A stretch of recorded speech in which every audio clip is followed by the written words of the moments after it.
Alright then, so this is the second tutorial on this drawing here, and it's got a couple of firsts in it, which is kind of cool.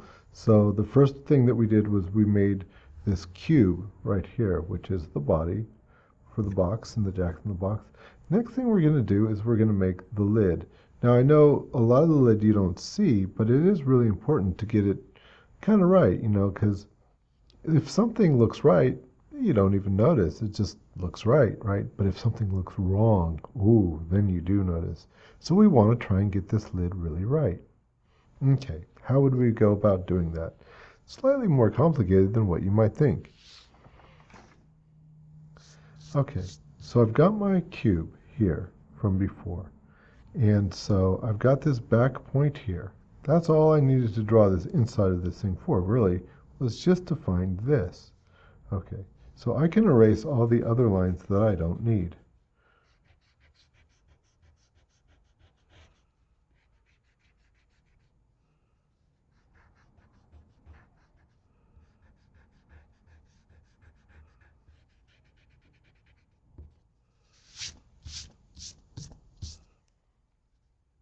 Okay, so our first challenge is, if you're going to have this lid, how long do you make it? Because it's got to turn, right? It's got to turn on a hinge and rotate. And as it rotates, well, it's going to go from maybe more foreshortened here to much longer, as you can see by the time you get up here. So how do you represent that? Well, the thing is that you've got to draw a circle, right? Because when things rotate, they rotate in a circle, right? Okay. Well, you guys already kind of know how to do a circle. What we got to do is first we're going to have to find the center, right? Okay. And so to find the center of this box here, kind of easy actually, there's a lot to it, but it's kind of easy. So underneath here, I've got another couple of pieces of paper, and everything is kind of taped down in various points so that I would have an easier time drawing this stuff without having everything sort of moving around on me. Okay. So what I'm going to do is to expand this side of my little cube into a much larger cube, and in fact one that's 4 times as big as this, all I have to do is this. I'll go from here, I'll go to the edge here, right, and keep going. So I've got this up, right, all the way like this, right? Okay. And so then here, all I have to do with how high this is going to be is I got to make this twice as tall. So this is how tall this is, right? So you know that if I just measure it, okay, from here to here, that's how tall it is. So if I want to make it twice as tall, well, that's easy. I can just go up twice as high. Okay. So I've got that.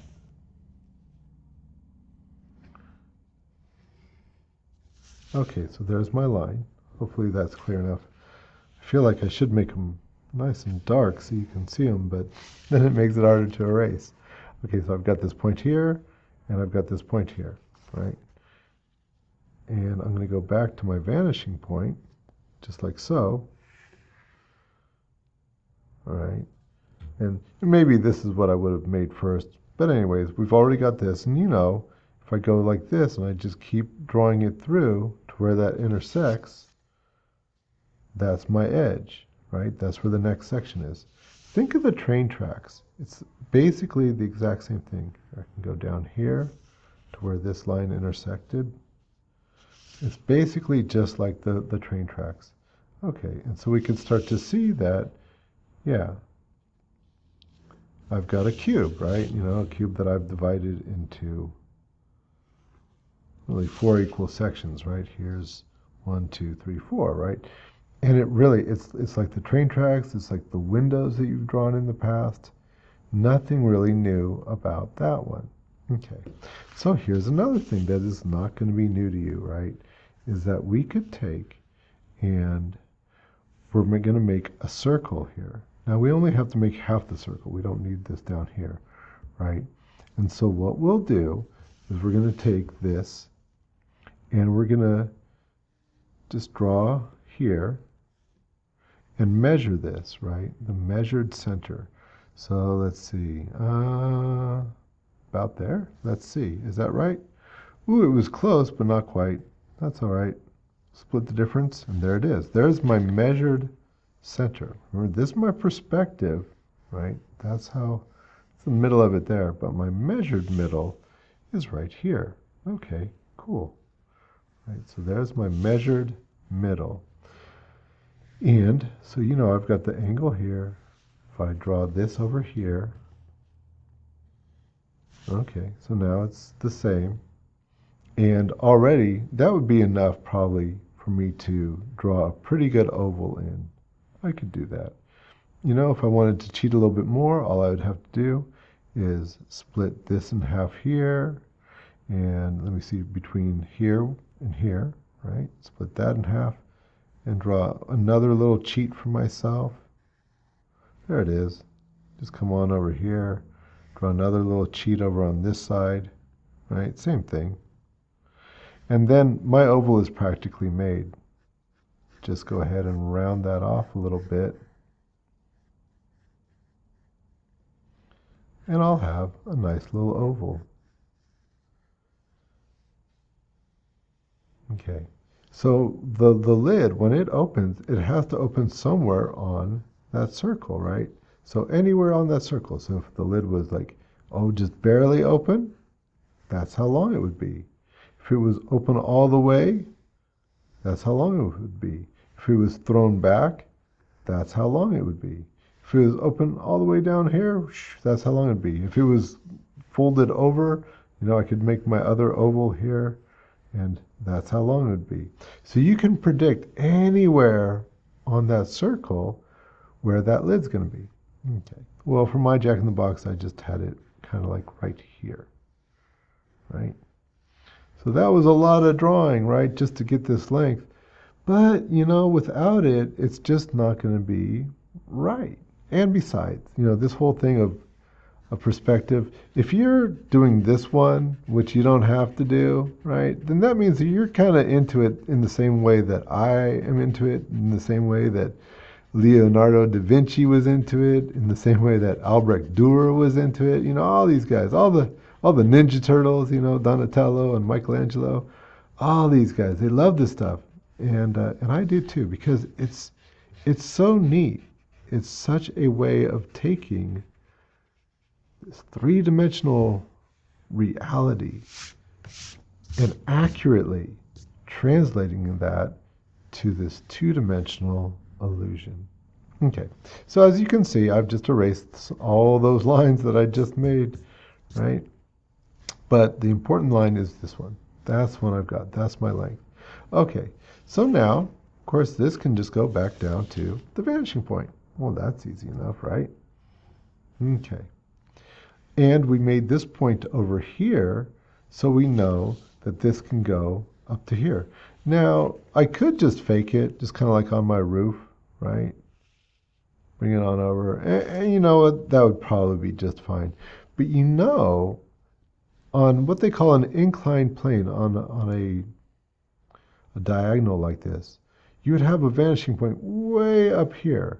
Now, for our purposes, that's just going to be so high up that it would be impractical to use that as a vanishing point. You know, it'd be along the edge, and everything could go to the edge. Here, let me show you that real quick on another little thing. So if I had, oh, let's say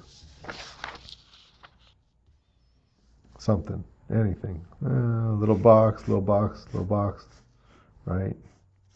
And let's say this was my lid to my box, right? And here's my box. Okay. And so,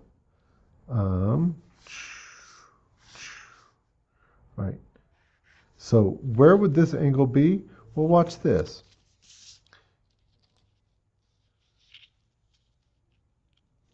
Here's the edge of my paper, you know, the same as my vanishing points, let's say, right? And if I was to go to that edge right here, so let's try not to get it up too high here, right? So right here, okay, and then over here, connected to the same place. So this way up here, this becomes my vanishing point. See, it's on the same line as your field of vision.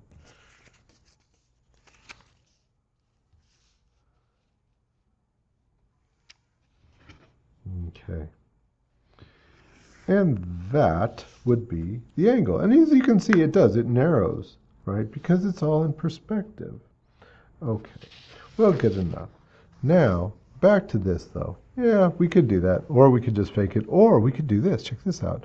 So if I was to estimate the center, let's say that this is the center right here, right? That seems pretty good. And if this was at more of an angle, you know, I might treat it a little bit different. I know that this is probably going to be just a scotch longer than this because of the way that it's coming towards me. And, you know, I have enough experience with perspective. And heck, that's one of the things that perspective is all about, is teaching you kind of how things work here. That was the center, so here we'll put it just a little bit below center.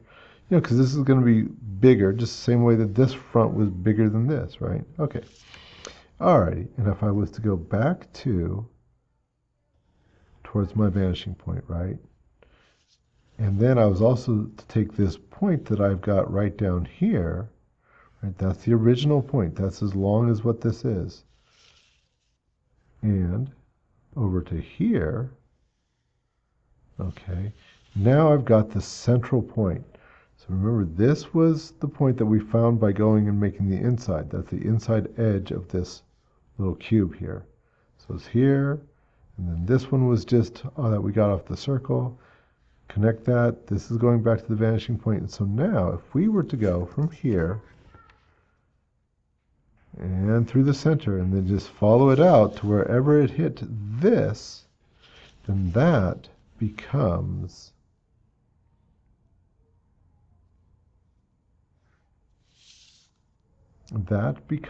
the angle.